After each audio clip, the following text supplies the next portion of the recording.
What's up, everyone? Thank you for watching and listening. We're here for Generation Sports Episode 5.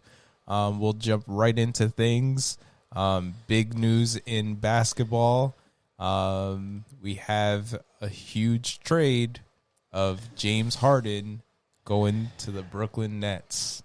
So this brings up a whole lot of things, a new big three, a new super team, from a previous episode of which New York team breaks the streak.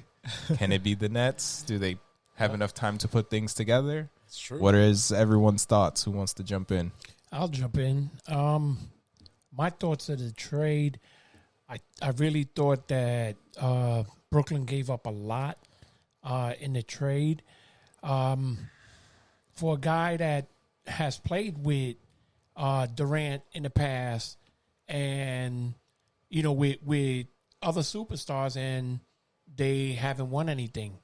Him coming over, I noticed from his play that he's been trying to be the distributor and get everybody involved, but the Nets made themselves really thin.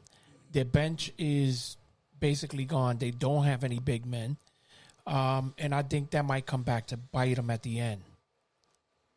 Yeah, I mean, they did get rid of a lot of their depth, and that was a huge part of their team's success and, somewhat success in the beginning of the season.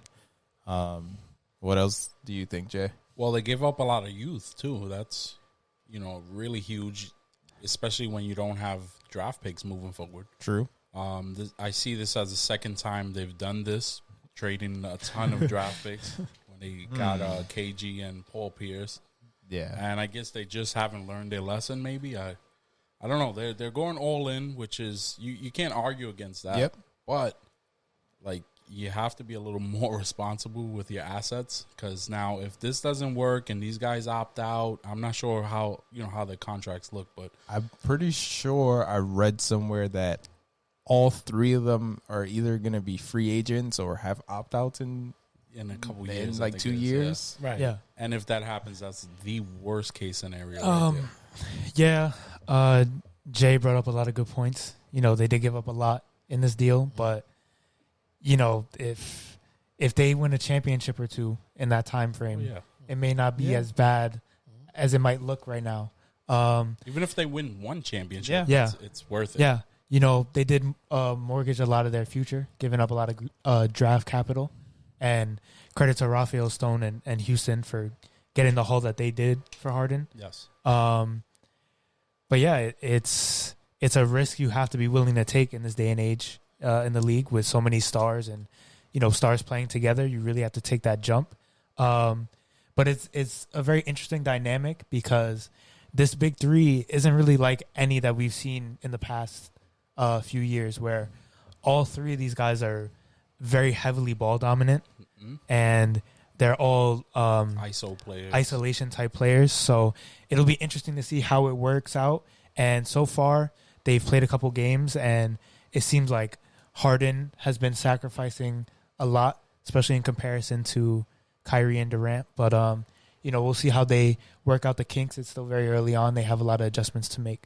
Well, he's trying to prove that he doesn't want to live up to that selfish persona that they had out for him.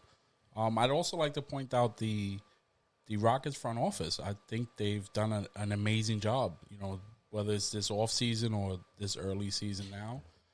Who thought they could get anything for Russell Westbrook?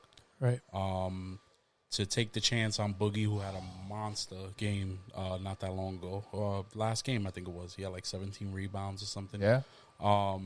And now with this Harden trade, they didn't have leverage, and they still turned Harden into a ton of assets moving forward. And they had multiple bidders. Yeah. Right. Ben Simmons was rumored, and I think that helped drive up that price. And I think the biggest part of that trade was the amount of first-round picks they got and the fact that they were unprotected.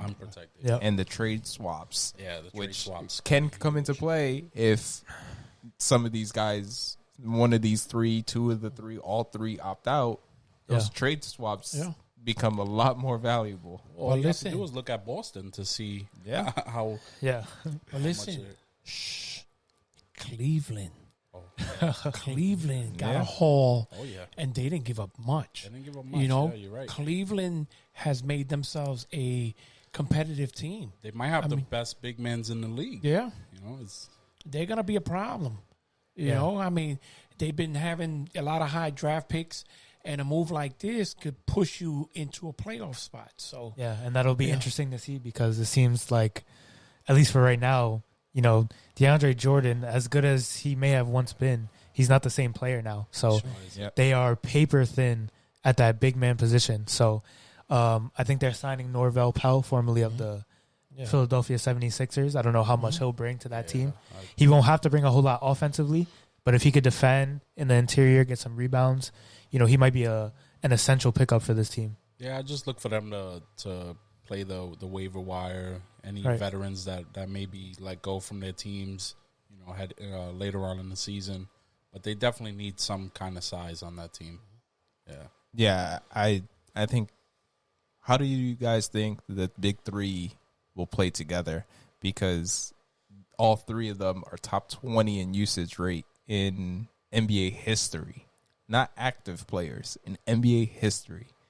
All three of them are top 20 in usage rate. There's only one basketball. Yeah, well, they're gonna have to swallow their pride and ego and try and make this work. At least one of them is gonna have to defer to the other two, or this is KD's team. KD has to be the go-to guy, and the other two guys are gonna just follow up on that. So I just look at it as they're only gonna succeed as far as Kyrie and Harden are going to work at making this team gel together. I'm just a little afraid that Kyrie, his ego. I seen when he came back from the COVID, and he played his first game with the two, and it was like, give me the ball, give me the ball, give me the ball. Let me put it up. And then I watched him last night, and every time he was in the corner, he was clapping like, give me the ball, give me the ball, give me the ball. And he played well in the fourth quarter, but it was like like, I'm the man, give me the ball. And I still think that team is going to win or lose through KD. Yeah, he's the best player on that team. Harden's great and everything, but I think KD is clearly the best all-around player, and it's going to be interesting to see, because Kyrie wanted out of Cleveland with LeBron because he wanted to be the man. Yeah, yep. Then he goes to Brooklyn, and he's arguably the third best player there. Yeah. So it's not even arguably. He's clearly the third best player. Yeah. Yeah. So he's not even Batman and Rodman anymore. He's Alfred. Yeah. There you go, Alfred. Yeah, it's going to be interesting because, in the past, of course, Kevin Durant has been known to defer to his teammates. He was on arguably the best team of all time. The Splash Bros to the Dribble Bros. Yeah. But, Kevin Durant has been a guy who's shown that he's willing to take a back seat in certain scenarios. So that does kind of scare me. But, Kyrie and Harden are very talented offensively. And I hope they realize before it's too late that, when it comes down the stretch, KD should have the ball. And, Kyrie is very clutch. But KD has been doing it when it matters most. So the team definitely has to live or die by him, as talented as they are. And another thing in this trade, Caris Levert. So as part of the trade, he was forced to take a physical, and then what was it, Tim, that they found? They found a mass on his kidney. Exactly. So, which is very scary. Thoughts on that and how the impact that this trade had on not on his career, on his life. Well, it's a good thing he had to take that physical. That may have potentially saved his life. It's just funny how things work in that sense. Like, this is a guy that was having a good season, a good couple seasons for the Nets, and he's a young guy. You wouldn't think to look for something like this, and it pops up in a physical for a trade. Well, Levert said it himself. He didn't want to get traded, but he said, thank God he did. This might have saved his life. we always look at trades like this, especially when you comfortable in a place, that you don't want to go, but sometimes these things happen and it winds up being a blessing more than a curse. You go to a team that's not as good as the team that you were on, but you may be able to live to win a championship. You may be able to live to see your grandkids. So it's a win for him. Yeah, absolutely. Yeah. This whole scenario is definitely much bigger than basketball. But obviously our prayers are out to Caris, and hope he can recover as fast and as safely as possible and get back on the court, because he's a really talented young player. And he's shown flashes of that even in the bubble last year when the Nets really didn't have anyone. KD was out, Kyrie was out. They didn't have a whole lot. Even DJ wasn't playing, and he stepped up and carried that team as much as he could.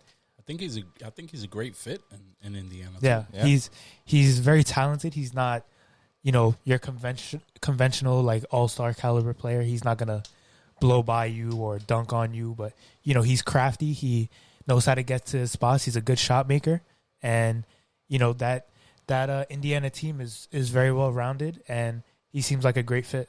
Mm-hmm. Yeah, and talking about hopeful recoveries to an actual recovery, Delonte West. Yes. So obviously decent career in the NBA, but then fell on hard times after the NBA, and Mark Cuban coming and helping out and pitching in, got him into a rehab facility, and then this rehab facility changed his life, and now he actually is working at the rehab facility. What do you guys think on Delonte? Well, with Delonte, it's great what Mark Cuban did, because over the years, and I've been watching sports for a lot longer than you guys, there's been a lot of players that have gone through the same thing, in some even worse, where I remember reading where J.R. Richards, the pitcher for the Houston Astros, was living in a cardboard box under a bridge somewhere. So from going from riches to rags to recovery, I think it's great. Mark Cuban, a big shout out to Mark Cuban, because he's always been the type of owner that took care of his players, whether it's giving them the best facilities or making sure that their family's well taken care of or everything else. And, it's good to have guys like that, in pro sports, that they don't worry so much about the game as much as they do their clients, their players. The people, the humans, It's great. The thing, too, that I see is, like, Mark Cuban didn't owe him anything. This is something he did out of the kindness of his heart. He just, saw a guy who was in the league and had the opportunity and potential to, make something great of himself. And whatever happened that led to where he was at, in his rock bottom. But, Mark went out and helped him. And hopefully, he keeps his momentum and keeps striving for greatness to help teach other young, athletes, not even just athletes, just young people in general, to avoid certain things that are going to lead you down that terrible path. Yeah. Like you guys said, shout out Mark Cuban. Mark definitely has the resources to help in situations like this. So it's really great that he would go out of his way, to help a former player.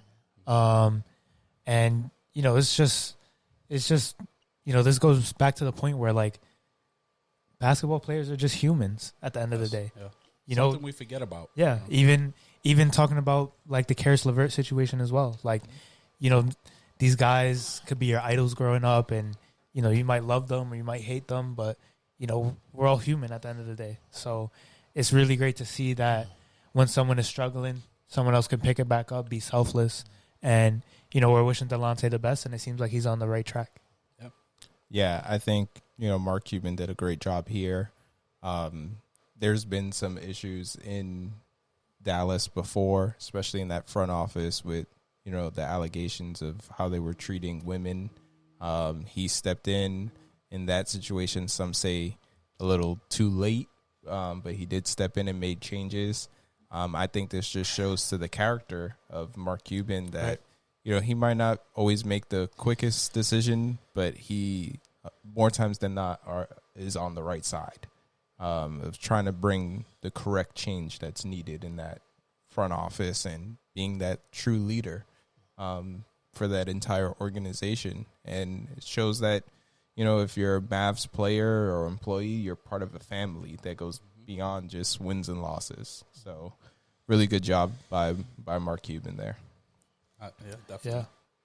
And keeping with some scandals, I brought up that Mark Cuban. Now we're jumping into baseball, and the Mets had to fire their GM. Come on, Jared.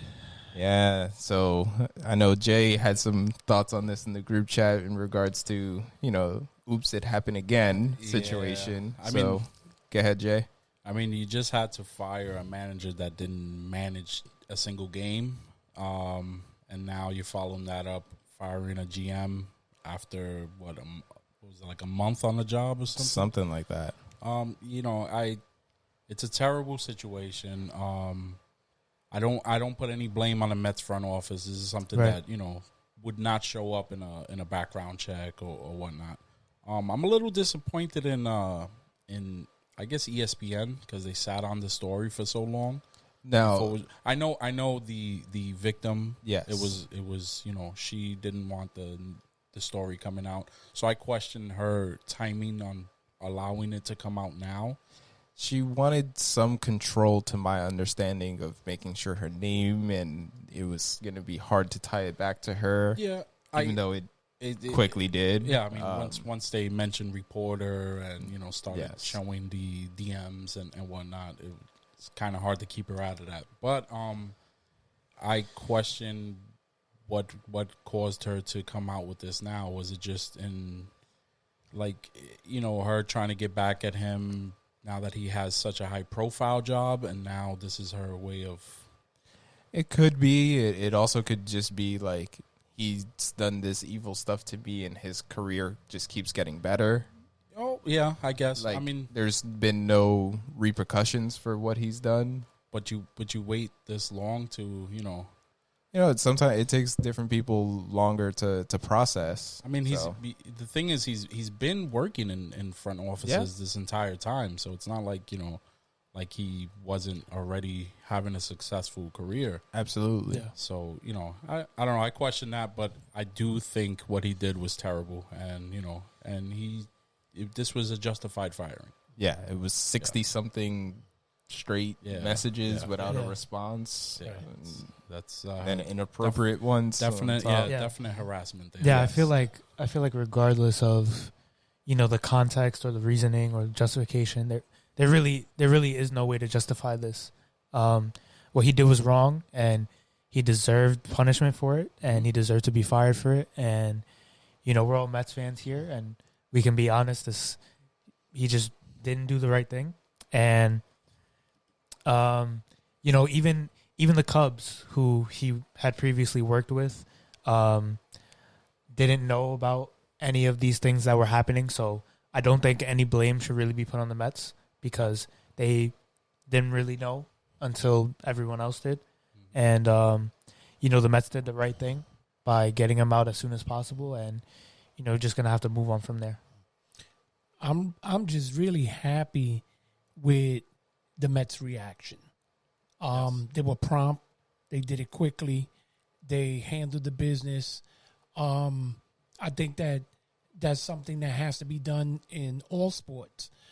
There's zero tolerance for that. Mm-hmm. Zero. It's already uphill battle for women in sports. Mm-hmm. Yes. Right. And, whether it happened 20 years ago or it happened yesterday, it doesn't matter. What matters is that it was done, and he was wrong, and he shouldn't be able to climb that ladder. He shouldn't be able to be rewarded for something that he's done that doesn't deserve a reward. And I think that kudos to the Mets for handling the business so promptly and everything, and that's the way to go.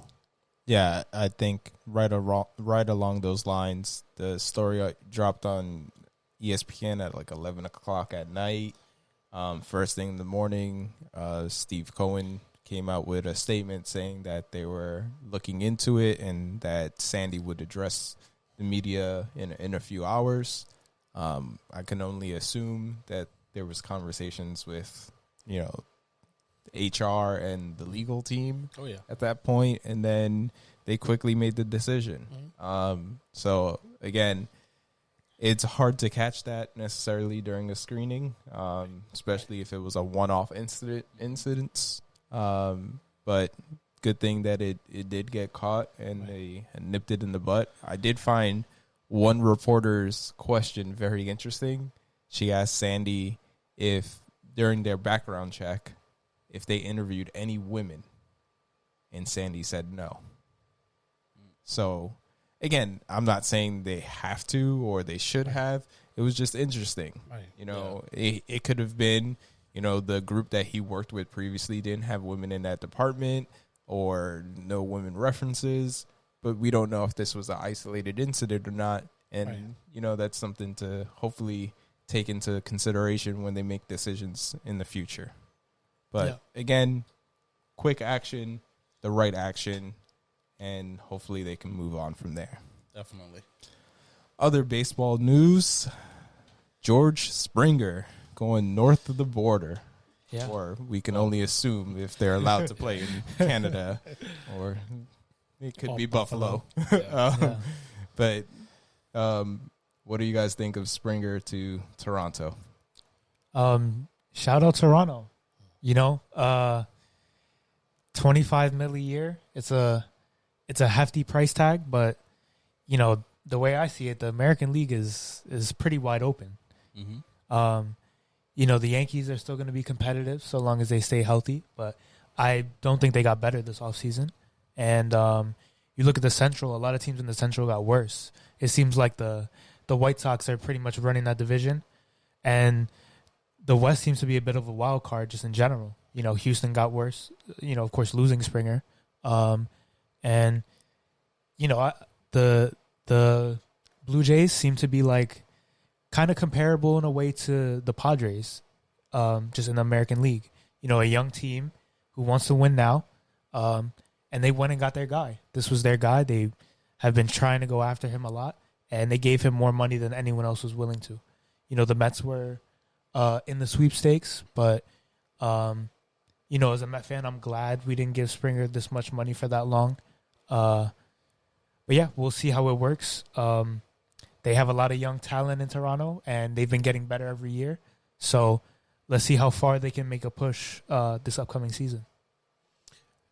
Well, my thoughts on the whole signing is, it does help Toronto's lineup, but that's not where they needed to help. Toronto needs pitching help. You get a veteran like that, he's going to help you win some games. I think the veteran also helps in the clubhouse with all those young guys. He does, but you're also going to have some of these young guys that are going to have this sophomore jinx. They're a lot of the guys that put up numbers. You can't expect them, to do this year after year. I mean, some of them will, some of them won't. I think, he does help, but I think more than anything else, they need pitching.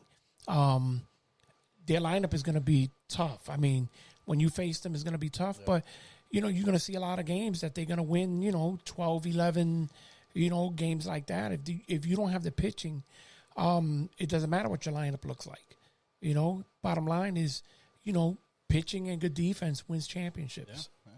Well, we knew this was pretty much a two-horse race between the Mets and Blue Jays.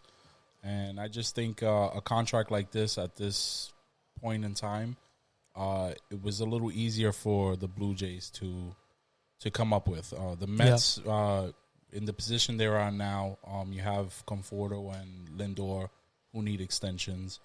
You also have Stroman and Syndergaard. Right. You have not that much room before the luxury tax starts to kick in. So, it just made sense for them not to pursue this huge contract. I'm also hearing now that they're considering offering Bauer a shorter contract with a higher average salary, but I didn't want to go that many years for Springer. Yeah. The money itself didn't bother me as much, but the years and the fact that he may not stick in center field, I think that fits better in Toronto also, where they may have a younger guy that's ready to step in. We needed an actual center fielder. Yeah. So I think it's a great signing by Toronto. I hope him. I wish him lots of success there. I like their lineup and everything. Like you said, they need some pitching. But, it's going to be an exciting lineup to go against those Yankee pitchers. Yeah, I agree they need more pitching depth, but they did go out and spend for Ryu. Yeah. And Nate Pearson is a problem. He had a good season last year, and he was one of the top prospects in all of baseball. So I have high hopes for him. But they do need more depth, I think, in that pitching. And it seems like they've been willing to spend a little bit more money. So who knows?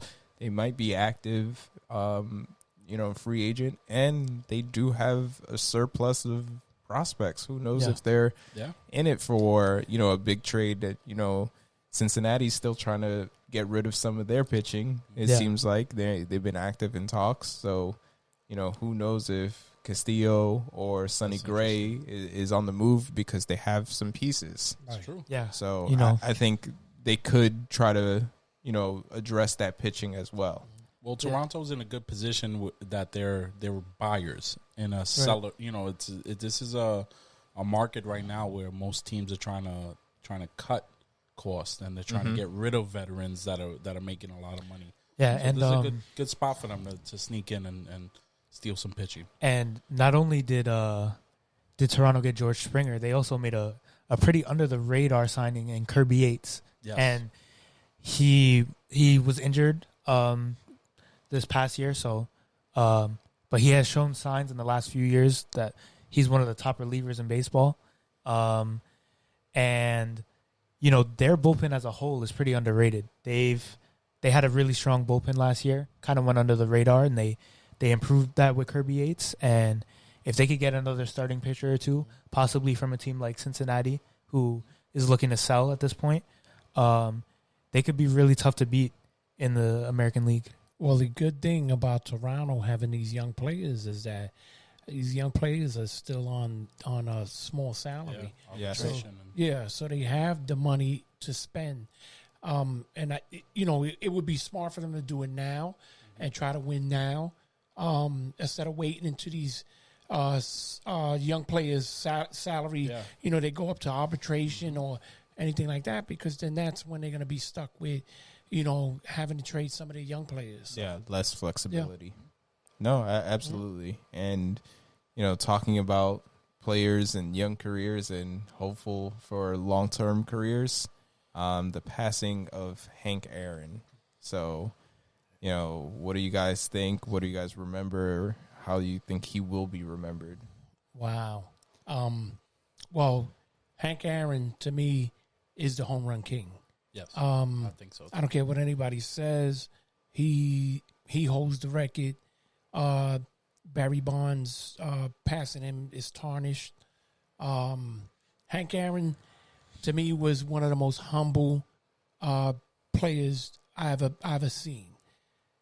When he hit his 700th home run, when he broke the record, and he stepped on home plate and they interviewed him, this guy was like nothing, it wasn't a big deal,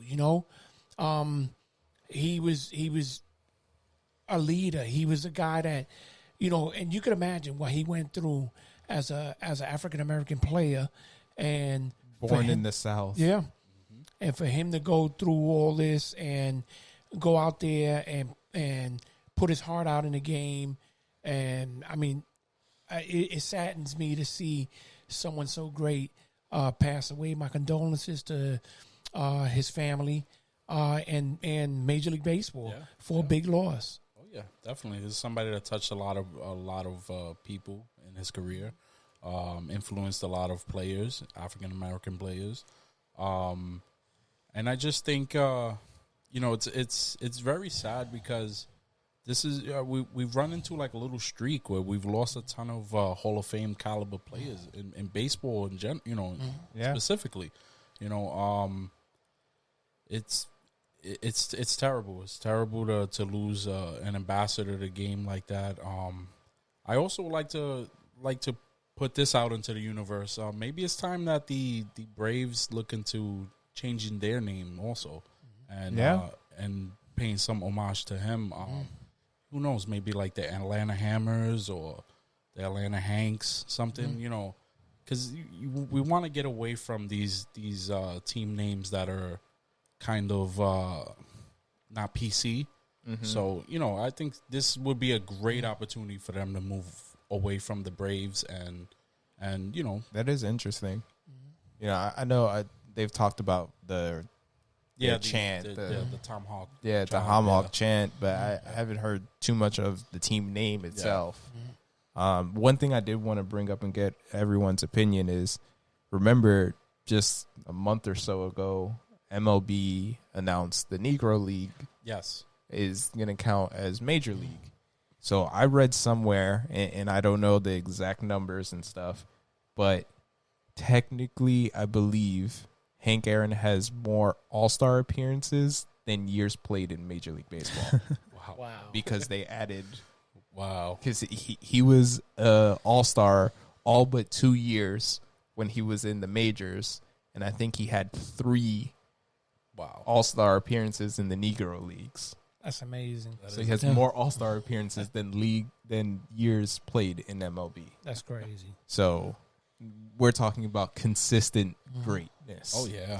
With Hank Aaron. Yeah. It wasn't someone who, had great seasons and, took a while to develop. Like, he was great. And he never fizzled out. It was just, this was this was a marathon of a career. Yeah. And people always just bring up home runs with him. He was great all around. Yeah. Yeah. I mean, we could go on for hours about how good he was, especially on the diamond. It's hard to compare him to other guys just because of his greatness and his consistency for such a long time. A lot of us never really got to see him play. But just his impact on the game has passed through many generations, and even today, he's still widely recognized and remembered.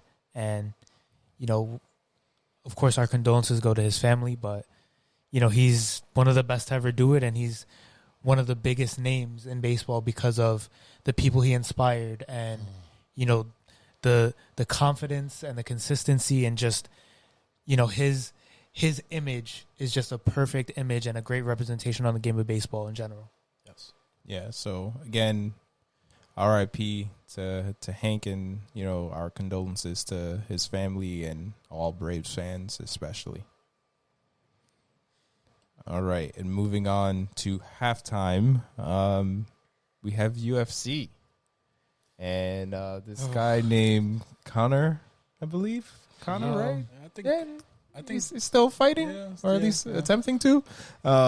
So he was, flashy the other day with his $1 million watch, and then gets knocked out. Yeah. So what do you guys think? There's been a lot of talk on social media in the last couple hours about, that fight. How does this guy keep getting these money fights? I mean, it's time for him to give it up. I watched the fight last night, and it wasn't pretty. He fell asleep with Nate. It was a left and a right, and he was out. And then it was like, when do you say to yourself, it's time to hang it up. Yeah, it's time to hang it up because I'm taking too much abuse to my body. Is the money really that important that you got to continue to get in there? I mean, if you're spending $1 million on a watch, it might be. Yeah. Well, maybe that's the problem. Maybe he's spending his money on the wrong things. Yeah, I mean, I think it was Dame Damian Lillard was saying that his heart's not in it. I think it was, I forgot, someone else was saying that, going into this fight just felt different. He didn't have the same swagger. He wasn't, as cocky. Because that cockiness is part of his confidence in going into the ring. That it was kind of just he showed up, punched the clock, and got punched. Yeah. Well, the thing with him is he's spent all this time building his image and his whole persona, and I just think it's time for him to give that maybe a backseat and go back to the basics on his training. Obviously he's lacking in his training and it's showing up on fight night. He, like you said, he lost some of that cockiness, some of that edge. This is the most humble I've seen him before a fight. He was actually smiling and having fun with the photo ops and stuff. And we don't see that from him in the past. And to touch on what you were saying, when it's time to hang it up, you got guys like Mayweather who stretched out his career and everything, but he was winning. McGregor's not winning, and he still looks like he's. It's about time to just give it up. Yeah. Right? When is he no longer the big ticket? Yeah, exactly. Yeah. This is all pretty crazy. Like, it's like two different versions of Conor almost. He's clearly different. He's clearly not the same Conor that he once was, and I don't know if anyone really knows what the issue is. But whatever it is, he needs to get it together, or else I agree with you guys. I think he should just hang it up because, as much money as he is making, it's probably not worth it in the end. So, like Jay was saying, should sharpen up that training so we can walk into the ring with that same confidence, doing his little silly walks and just being the Conor that we all know. He just didn't look like himself, and it clearly showed in the fight. Definitely. Yeah. Hopefully, if he wants to stay relevant, things change, and if not, I think we might just have to stop paying for his fights. Yeah. Hey, if he's gonna be getting knocked out like this, as long as the Paul brothers keep asking him to fight, the money, it's hard. I think he'll take that money. I don't know, but that's looking like it might be more of an even fight now than him fighting an actual, MMA fighter. Yeah, Paul's coming off of a big win. Yeah. Oh man, talking about all this money to spend, who typically doesn't have money to spend? College students. Except for if you're going to school at Tennessee and play football. You might want to check your Happy Meal. It might have some money in it. So it's a story here that Tennessee reportedly put money in McDonald's bags and paying some of their student athletes. What do you guys think on that? Hold the pickles, extra lettuce. Yeah. With some cheese. Yeah, with plenty of cheese. Cheddar. Yeah. It just amazes me how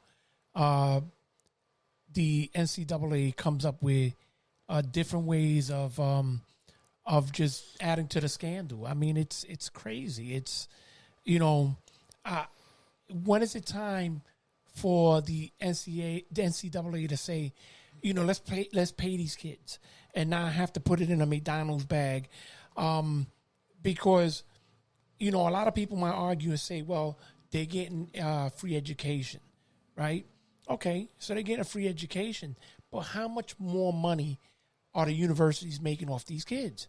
And then you're talking about a lot of the kids, the majority of the kids that play NCAA sports come from poor backgrounds.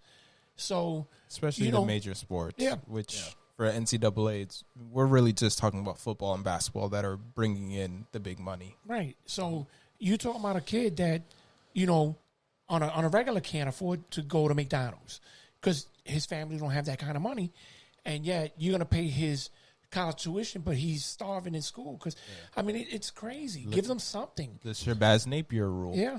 where when UConn made the run to the national championship, and he said that he was going to sleep hungry because there was a limited amount of snacks that the team was allowed to pay for. Yeah. So literally he was going to bed hungry, but playing in the national championship game. And they were making millions and millions. Millions of dollars off of that. You know, I've always been, you know, for as long as I've even been introduced to this conversation or this debate, I've always been in favor of colleges and the NCAA in general just being able to pay the players, you know.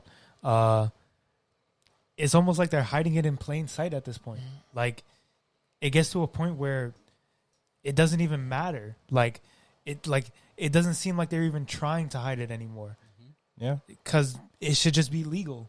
Like, you know, these players are, like you were saying, their likeness is being used and they're not getting anything out of it. Mm-hmm. You know, imagine your name or your branding on a T-shirt or a jersey or something like that, and you get nothing out of it. Like, imagine what that must feel like. You know, and that's aside from all the necessities that, you know, these college athletes need and they're just not getting because they can't afford it. You know, it's sad that schools have to go about it this way, you know, putting money in McDonald's bags or, you know, whatever the case may be. You know, it should just, you know, be a thing that happens regularly, and it shouldn't be seen as a bad thing because, you know, these athletes deserve to get paid for what they're doing. They're going out and, you know, putting a lot of stress on their bodies. They're, you know, risking their bodies, especially in football. You know, their career could all end in football and everything could just be in vain. And, you know, you are getting a free education, but, you know, education isn't the only thing that these guys need at this point in their lives. Yeah, and just jumping in on that free education part. Okay, if I am a college student and I have a full scholarship and I'm a math major, that doesn't stop me from being able to tutor students. Or if I'm an English major and I have a full scholarship similar to an athlete, that doesn't stop me from writing a book and making money. Right. But there's so many rules for athletes that they can't make money. And I think it's starting to change a little. There's been some rulings in certain states where they're allowed to use their likeliness, and that's starting to develop. And I think that's the right direction to go, because if you open the floodgates and allow schools to pay the athletes directly, there's going to be, I don't know how. To be an unfair advantage. Yeah, that even playing field, you know, certain schools are going to obviously be able to way outpay other schools. Right. But I think if you do it through likeliness, that makes it a little more even, and that leaves it up to the player, and each player can make as much money as they want depending on what deals they sign. I think that's the way to go for it. And this McDonald's, you know, money in a McDonald's bag is one thing, but there's so many other ways to do it. Boosters and one of the oldest tricks in the book is you have a dinner for boosters, and you hire the athletes to do valet parking, and then you give them a $10,000 tip for parking your car. Yeah. If the athlete's working at that restaurant, that's a legal tip. Yeah. See, the way I see it is, at sports, college athletes have been getting money under the table for a very long time. I just think that this is an opportunity to kind of regulate how much money is being, you know, changing hands and whatnot, and make sure that there's a somewhat of a even playing field in that regards. Like you said, it shouldn't be like open the floodgates, because you don't want schools like bidding on players and turning it into like the pro sports. Yeah, like free agency. Yeah, you don't want that, but you want some kind of guidelines, like some kind of cap on how much they could make, and, you know, like how much schools can pay athletes. But they should definitely team bonuses for making the Sweet 16 and Final Four. I also think if this is implemented in basketball, you know, to single out basketball out of the major sports, you'll see less one-and-done players also, because you have some guys that, you know, they will go to school, but jump right into the NBA because of financials. I personally know a few that I've went to school with. I won't name names. Yeah. So you have guys that are going into the league before they're ready because they really have no other choice. They have to have families to take care of and whatnot. So I know a certain athlete with that, what you just said, that a family member of theirs was sick and just went into the draft. They didn't care if they were first round, second round, signed as a free agent. They just needed money to pay for medical bills. And, that's a sad situation, but to put a young athlete in. 19 years old. Yeah, and making life-altering decisions like that. Right, but when you look at the whole thing in a big picture, you look at a team, let's say like Ohio State or Michigan, and their stadiums sit more people than a NFL team. Yeah. And they sell out every game. Every single game is sold out. So how much money are they really making? Yeah, of course. I mean, it's crazy not to be able to, break off a little piece for the athletes. Well, the product. They're the product. Yeah.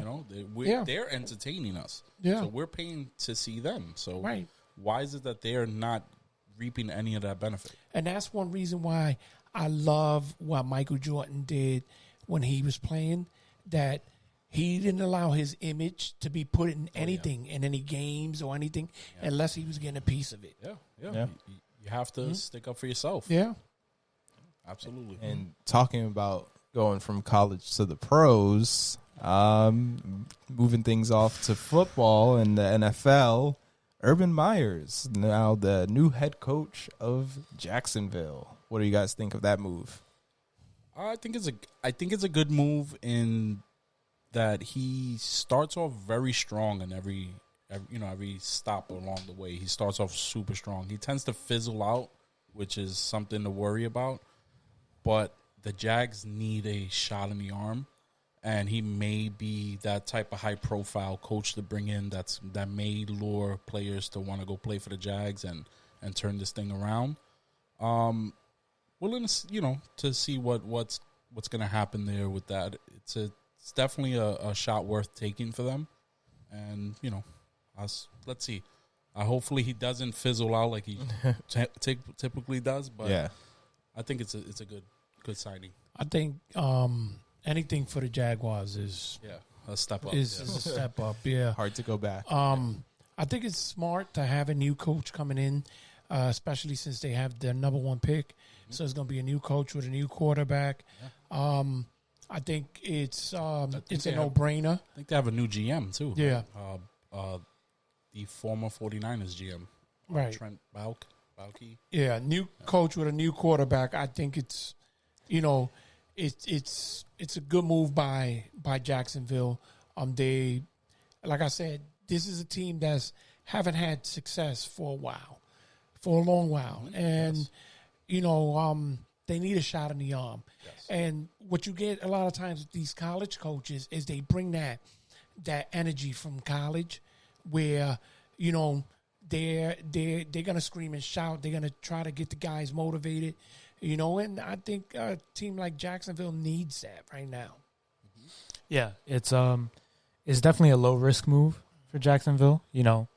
Not really losing anything by picking up a guy like Urban Meyer, and like Jay has said, he's proven that he's a good coach at the college level, and especially for a team like Jacksonville, which is going to have a lot of young players in the coming years.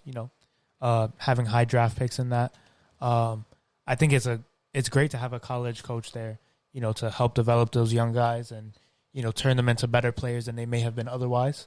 So it'll be interesting to see. This Jacksonville team is definitely still a work in progress, but hopefully this move puts them on a path, to be competitive in the future. Yeah, I mean, it's worth the risk. I think at this point, there has been a handful of college coaches that try to make the jump to the NFL and haven't seen success. Yeah. But if you're Jacksonville, you got to take a chance. You got to shake something up. So I wouldn't put too much stock in that. and just hope for the best. And hopefully they have a good contract with him and with an opt-out if it does go south.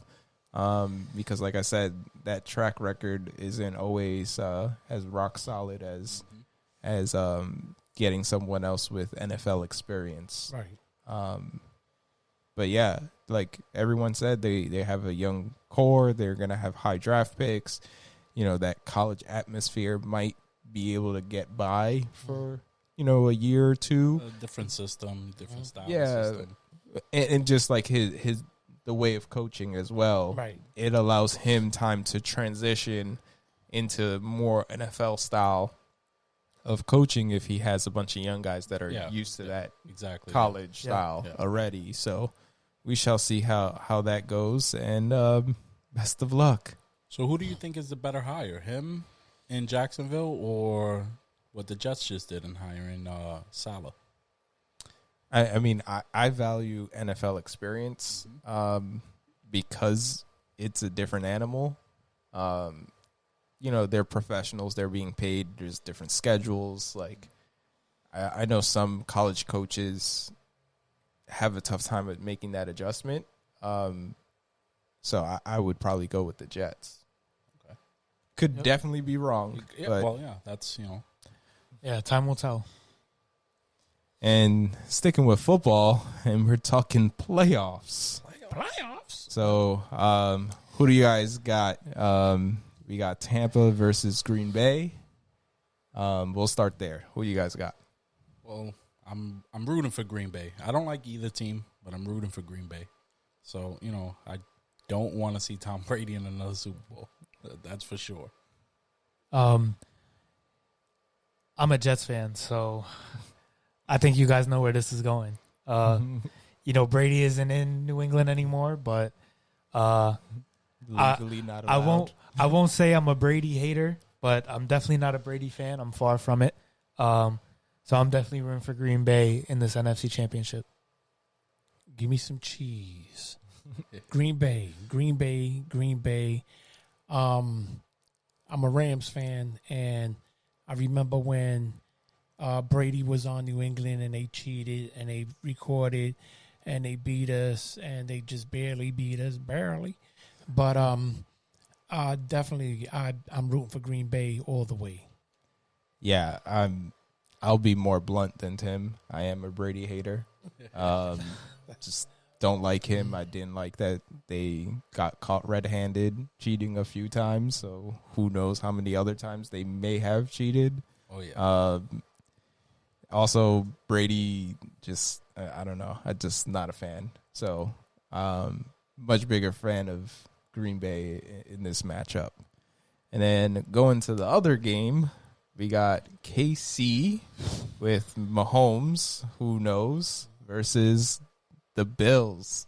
So, Jay, we know you have no choice. I'm still on that Bills train right now. I'm making still sure on you the didn't jump bandwagon. off. No, not at all. I'm holding on tight. You know, they looked pretty good last week. It was a little sketchy at the end there, but I think they have the weapons. I think they have the defense. I think they could stick in this game as long as they don't let Mahomes and the Chiefs run up that score early. The big thing is Mahomes' health. Yeah, well, yeah, that's true. So too. concussion protocol. Yeah. Now we heard this morning about turf toe potentially. Yeah. I just feel like when it's in the playoffs, especially this close to the we're a game away from the Super Bowl. I think they're going to be a little more loose on the protocols with certain things. I think if this guy can get out there on one good foot, he's going to be out there playing. Yeah, I mean, this is the one thing I dislike about the NFL. If, concussion protocol, you should not be able to play the next week. Yeah. My only issue with that is, regardless of, whether Mahomes is out there or not, he's not going to be 100%. Yeah. And I think that Josh Allen is definitely capable of being better than Mahomes for one game where Mahomes isn't 100%. And, it might just come down to that in this one. KC, I think KC should still be the favorite, but I definitely wouldn't be surprised if the Bills came out and, played the best game of their season and came out with a W, and is heading over to Tampa for the Super Bowl. Well, right now Buffalo's on an 8-game winning streak, and a lot of times it's not the best team that wins; it's the team that gets hot at the right time. Winning 8 in a row is big. Having a quarterback in Mahomes that might be limited to the pocket, might not be able to roll out as much, because a lot of people don't know how painful turf toe is. Yes. Yeah. Okay, and that could play a big role. The other thing is Buffalo. The problem with Buffalo is that they throw the ball too much because they haven't been able to run the ball. If they can get some kind of running game going, then I pick the upset. I pick Buffalo winning it. I'm kind of rooting for them. This is a team that's been to the Super Bowl 5 times and never won. I mean, But they won this year. Jay already said. Yeah. Yeah. My prediction, yeah. Yeah. Manifestation. That's it. You heard that, Victor? We hope so. This could be the streak, the New York streak being broken. Well, to touch on that 8-game winning streak, that could also work against them. Like, when does it stop? When does it run out? Mm-hmm. Yeah. Great play, the good luck, whatever led to this 8-game winning streak. So you want momentum, but you don't want to be that team that that they're due for a loss. Got to stay locked in at all times. Mm-hmm. Yeah, I think I unfortunately agree with JR when it comes to being loose with the protocols. Mm-hmm. So I think Mahomes is going to be out there, and I just think Mahomes, even at not 100%, I know Josh Allen has been having a great season. Mahomes is special. He does magical things on that field. Mm-hmm. So I think somehow, some way, Mahomes plays the entirety of the game in case he pulls it out. I think even if he's not as mobile as we're used to seeing him, I think he still has the arm to lead them to victory. The other thing in KC's favor is they got their rookie running back. True. And he's played well all season long. If Mahomes could get a running game, you could forget about it. Yeah. I mean, Buffalo doesn't have a chance because in the play action, both teams really need that early running game. Yes, that's the thing about football, though. It's only one game, so yep, got to put your best foot forward. All right, and we'll be back for Super Bowl Sunday, and we'll see who was right. And I mean, we all picked Tampa to lose, so Tampa makes it. It would also be the first time that a Super Bowl is played at a home stadium. But let's hope we're all right, and we don't have to talk about that next episode. All right, moving on to garbage time here. Who wants to start us off with their question? I'll start it off. All right, let's do it. So, with the whole thing with Tennessee giving the players money in McDonald's bags, what is the biggest scandal that you could remember, in pro sports or in college sports? And the other thing is, what would you do to stop the scandals? So I'll start things off here. Mine would be Pete Rose. So obviously, no betting in baseball. He bet. I tend to agree with him that he bet on his team more so than against his team. I would be hopeful. But it just, he's one of the greatest hitters of all time, and he's not in the Hall of Fame because of that one thing. And, you see it a lot in baseball with steroids too, which, I mean, you can say is a scandal as well, but it's having a big impact on, history. Right. It's not, just like in college, getting a recruit, not getting a recruit. It's hard to say that's history, where in baseball with Pete Rose and steroids, it's affecting history. Are these stats real? Do they have asterisks? Does this guy get in the Hall of Fame even though he's one of the best players ever because of what he's done in his career, whether steroids or betting on baseball? I think that's the biggest scandal. Yeah. My scandal isn't directly about money, but it's still very impactful. And this one is in basketball. Talking about the 1985 NBA draft lottery. So we just got a breeze in here.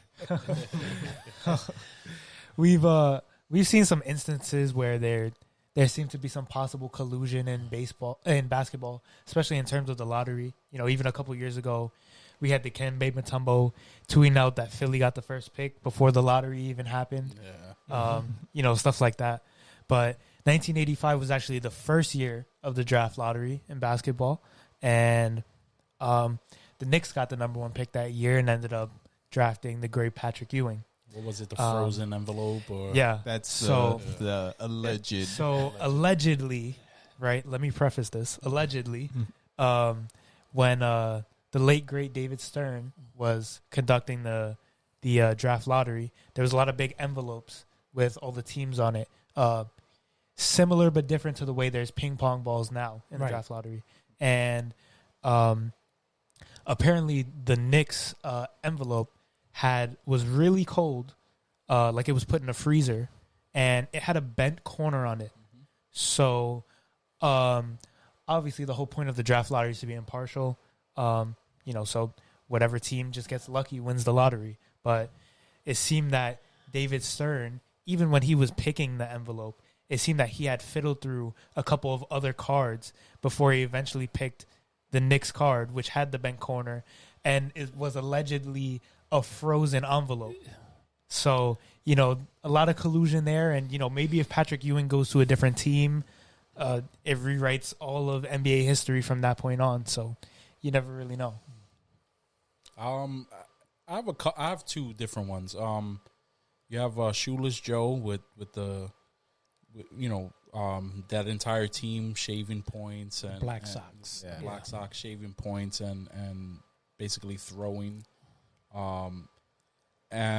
I think he wasn't part of that. I mean, it's been proven he had an amazing series and his numbers were great. If he was throwing games, I don't know how much better he could have done.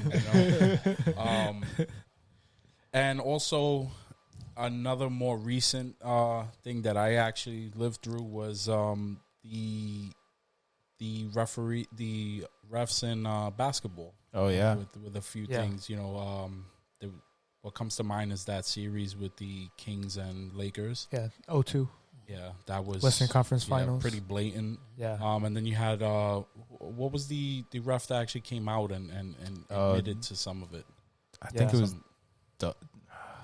something with a D. I think his name was. I don't remember I his can't name. remember his name, but that's a huge scandal right there. Where we don't know how far back this goes, how many other people are involved in this, and we have video proof that some of this is like super blatant. Calling ticky-tack fouls just to get a superstar in foul trouble early. They have to ride the bench. They have to play game different. Yeah, definitely. Well, my scandal, and I know you guys have heard of the death penalty. Oh, yeah.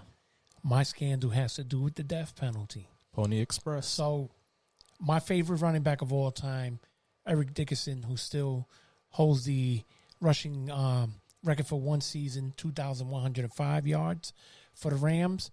When he was getting ready to select a college, it was either Oklahoma or Oklahoma State that gave him a car, brand new car. And he decided on not going there, and they wanted their car back. And he said, I'll just tell NCAA that you gave me a car. And they said, no, keep it. But he wound up going to SMU, him and another great running back, college running back, Craig James. And they were known as the Pony Express. When the NCAA did their investigations, they found out that they were getting paid. They were getting paid, and they gave the SMU college the death penalty. And, I mean, there's so many scandals, but... Yeah, that's a big one. Yeah, that's high that one, too. And they still... SMU was never the same after that. Nope. Tough to recover from that. Yeah. All right. Who wants to go with their garbage time question next? All right, I'll go. So, the big news since last episode is this James Harden trade to Brooklyn. But, I think we all agree that Houston got a pretty good haul back. So, Houston picking up Oladipo and some assets for the future. But just right now, do you guys still think the Rockets can make the playoffs in the Western Conference this year? No, not at all. They lack talent.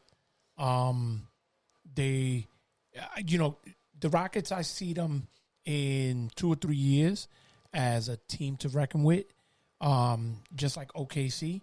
As long as they do the right thing with their drafts and everything else. Not only that, they'll have money for free agents. So, but as of right now, I don't think they're talented enough. I don't think they have, especially in the West. The West is so hard to make the playoffs, and I don't see them with the team that they have right now. I don't see them making it. I like their talent level. I think they have an outside shot at maybe sneaking in 8th seed or something, but I just don't like the injury history on some of their guys. If you're moving forward with Boogie Cousins and John Wall as the part of the core of that team for the season at least, I'm just not sold on them playing the rest of the season and leading this team into the playoffs. I do like the direction they're moving in, like you said. They have a bright future and everything, but for this season right now, I don't see them making the playoffs. Yeah, I'm going to agree here. I don't see them as a playoff team. I think John Wall coming off of an injury, he's been playing pretty well, but, he hasn't played a full season in a long time. The one thing that they got going for them is the play-in. Right. So if they somehow are in that top 10 and then, play well or get a good matchup, they could sneak in that way. But if we're going top 8 seed, I don't think they're a top 8 seed. I definitely think that they have an outside chance of being an 8 seed, but I definitely think if they were to make a run past the regular season, it would have to be as a team in that play-in tournament. Like Jay said, they do have a decent amount of talent, but there's a lot of question marks and a lot of risks surrounded with this Houston team. Even Victor Oladipo, who they just picked up, had a pretty severe injury last year and missed a lot of time. So a lot of wild cards. Also, Victor Oladipo is a free agent at the end of the season, so he might be a possible trade candidate, even though they just did pick him up. He might be a deadline move that they do to, save some money or get some more draft picks or other assets. As of right now, I think they definitely do have a chance to get into that play-in, just, with the sheer talent they have. It seems like Boogie and John Wall really like playing together, and Christian Wood is emerging as a young, all-star potential player. I like it. And, we'll see. If this team can stay healthy, I think they definitely have a shot at being a top 10 seed. All right. I'll jump in with my question here. Jaylen Brown or Jayson Tatum? Straight up. As much as I love Tatum, I've always said that I like Jaylen Brown just a little bit more. I think he brings more defensively to the team. I like his jump shot. I like his shot selection better. I think he takes the ball to the hoop a lot stronger. And I guess he's not as flashy as Tatum, and maybe that's why he doesn't get the same recognition. But I choose Jaylen Brown in this. Yeah. I also think another reason Jayson Tatum was getting a lot of the love, prior to the season was because Jayson Tatum, it seemed like right when he came into the league, he was already showing an insane amount of potential. And Jaylen Brown was always a good player, but it took him a little bit longer to really find himself and become this all-star caliber player that he is now. So it always kind of seemed like it was going to eventually become Tatum's team because of the way he started his career. But I definitely think Jaylen Brown is the more complete player. Definitely better defensively. He's a great shot maker, better shot selection than Tatum. And, I think in the long run, Jaylen Brown will probably have a longer career just because he can impact the game in more ways than Tatum can, at least for right now. I think it's very close. I mean, close, where Brown has picked up momentum. But I tend to lean a little more to Tatum. I think Tatum is more of give me the ball, type of guy. He's one of the guys that he wants to end the game. He wants the ball in his hands, which plays a big role. Yeah. I think Brown could be the same way. He just he's gotta know that the team could be his as well as Tatum thinks that way. I think Brown is getting there. I think Brown has made the big improvement, and only time will tell. But this is a 2-horse race, and you love that. If you're the Celtics, you love that. What a problem to have. Yeah. Have these two guys in their early 20s who look like they're going to be future Hall of Famers, and your main issue is which one of these two superstars is better. That's a great problem to have. I think Tatum gets a lot more hype than Brown, but I tend to lean in the Brown camp. I think defensively, taking on the challenge of, defending the best player, and his offensive game has improved so much from when he came in the league. Similar to what Tim said, Jayson Tatum was better straight out of the gate, but Brown's developed into just as good, if not better, of a player. I think a lot of little things that Brown does that might not necessarily end up on the stat sheet. He does those little things to me better than Tatum does. And that's what edges it out for me. Yeah, it's a lot harder to be as good of an offensive player as Jaylen Brown is when you're guarding the best offensive player on the other team most nights. Yeah. So a lot of credit to both of those guys. They're both great. We'll see how far Boston can go, though. Yeah. All right, Jay, take us home. Last one. All right. So, as you can see, we have Ben Simmons here as our pop for everyone who's watching. Are you buying or selling his stock? Is he the X factor that's going to lead this Sixers team who happen to have the best record in the league right now? Is he going to be that player to take them to the promised land, or is he the player that's holding them back? What do you guys think? I'll start this one off. I personally am a big Ben Simmons fan. I know he does have that glaring hole in his game. But everything that he does very well. Definitely think he's a perennial all-star, and he has the potential to be one of the best players in the league if he just sharpens up his weaknesses, which is definitely easier said than done. But I think if Ben puts the work in, he's definitely capable of doing it. I wouldn't necessarily say he's the X factor for Philly, but I don't think he's bringing them down either. And a lot of people think that Joel and Ben can't coexist, and it's not a match made in heaven, but I think it could definitely work. And we're seeing flashes of that now in Philly because they have some more shooters surrounding those guys. Talk about Danny Green and Seth Curry, even the rookie Tyrese Maxey, a lot of shooters to, fit that team better. It'll be interesting to see what happens this year. They've gotten off to a really good start. Embiid has been playing like an MVP caliber player, which he should be doing year in and year out. He's that talented. I think Simmons is a good enough fit around Embiid to give him the ball when he needs it and let him dominate. And Simmons is also just a great passer, and he doesn't need to score as much when you have those offensive weapons around him.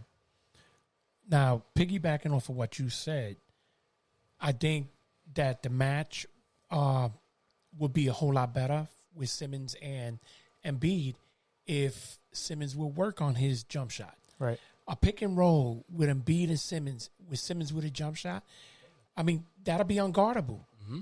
Unguardable.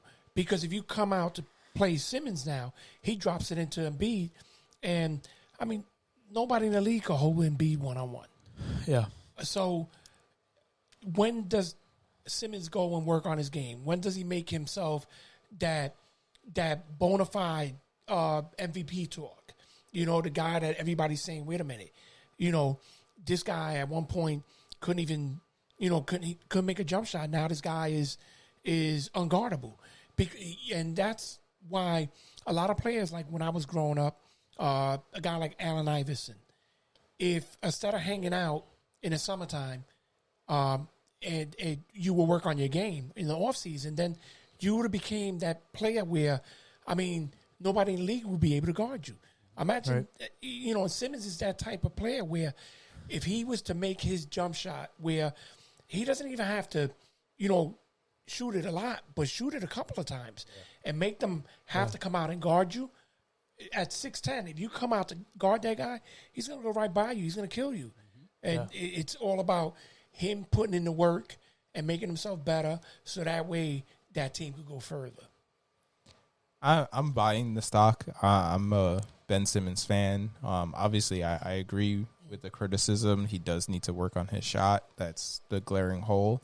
And I think the only thing that will come to bite me for saying this is a late in game scenario where he's on the court and that can be the difference. Because they can play off of him, they can foul him. Yep. I think that's the one scenario where it comes back to bite me. But, you know, and that's only in the playoffs because the regular season game, that's one game. You can live with it for, you know, more times than not. But when it comes to playoffs, I think that's where it can come back and bite me.